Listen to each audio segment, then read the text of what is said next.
Assalomu alaykum. Mana biz Jondor tuman Oyto'g'di mahalla fuqarolar yig'inida bir kontur bir mahsulot loyihasi asosida Biznes rivojlantirish banki tomonidan qovun ekilgan poyaga tashrif buyurdik. Mana bu qovun maydonimizda hosil 2025-yil 1-aprelda ekilgan. Bugungi ekilganiga agar hisoblasak bir 75 kun atrofida bo'lyapti.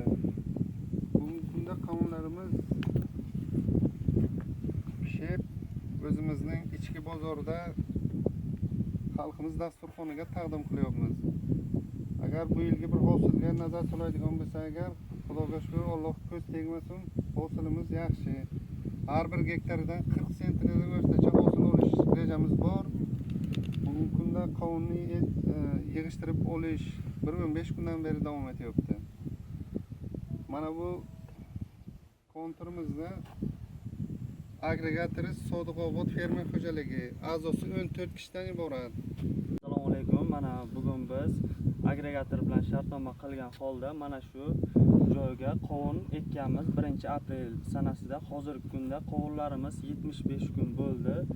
Xo'sh, hozirgi kunda bizda qovunning agregat, bo'rikalla, aeroport, obunavot turlari bor. Hozirgi kunda bular xalqimiz dasturxoniga tortilmoqda.